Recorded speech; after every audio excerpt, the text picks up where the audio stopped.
जब पूरी दुनिया में आग लगी हो, जब अमेरिका, इजराइल और ईरान आमने सामने हो, जब स्ट्रेट ऑफ हार्मोज बंद हो और तेल की कीमतें आसमान छू रही हो, तब ईरान के राष्ट्रपति ने एक फ़ोन उठाया और फ़ोन गया सीधे प्रधानमंत्री नरेंद्र मोदी के पास।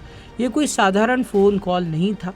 ईरान के राष्ट्रपति मोसाद पेजेस्कियान ने मोदी से कहा कि भारत अपना इंडिपेंडेंट रोल यूज़ करे और ब्रिक्स की चेयरमैनशिप का फ़ायदा उठाकर अमेरिका और इजराइल को रोके। यानी जो ईरान कल तक अमेरिका को गाली दे रहा था, आज वो भारत के सामने खड़ा है। अब देखिए प्रधानमंत्री मोदी ने क्या कहा। पीएम मोदी ने साफ कहा है कि क्रिटिकल इंफ्रास्ट्रक्चर पर हमले बंद होने चाहिए, स्ट्रेट ऑफ हार्मोज खुलना चाहिए और सुरक्षित रहना चाहिए, और सबसे ज़रूरी बात, जंग किसी के हित में नहीं है, सभी पक्षों को शांति की तरफ बढ़ना चाहिए। मोदी ने ना तो अमेरिका का पक्ष लिया ना ईरान का पक्ष लिया। भारत अपनी शर्तों पर खड़ा है। आपको बता दें कि पिछले 10 दिनों में प्रधानमंत्री मोदी और ईरानी राष्ट्रपति के बीच ये दूसरी बातचीत है। इतना ही नहीं, मोदी ने इन्हीं बीते दिनों में ओमान के सुल्तान, जॉर्डन के किंग, फ्रांस के मैक्रोन और मलेशिया के पीएम से भी बात की। यानी भारत इस वक्त पूरी दुनिया के लिए एक शांति दूत बनकर उभर रहा है।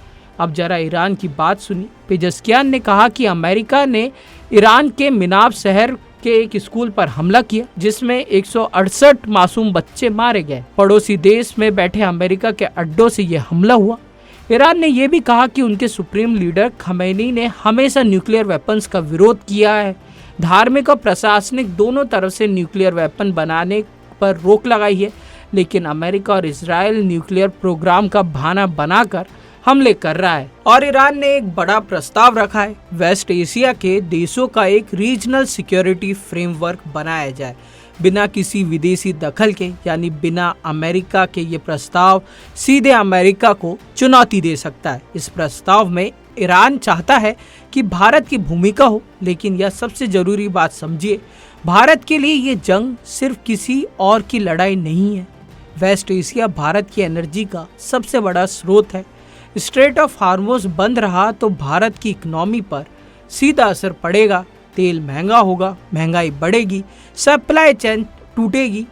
इसलिए भारत चुप नहीं बैठा है। इसलिए वो हर नेता से बात कर रहा है जो भारत की एक जिम्मेदारी को भी दिखाता है, जिस पर पूरी दुनिया भरोसा करती है। फिलहाल के लिए बस इतना ही।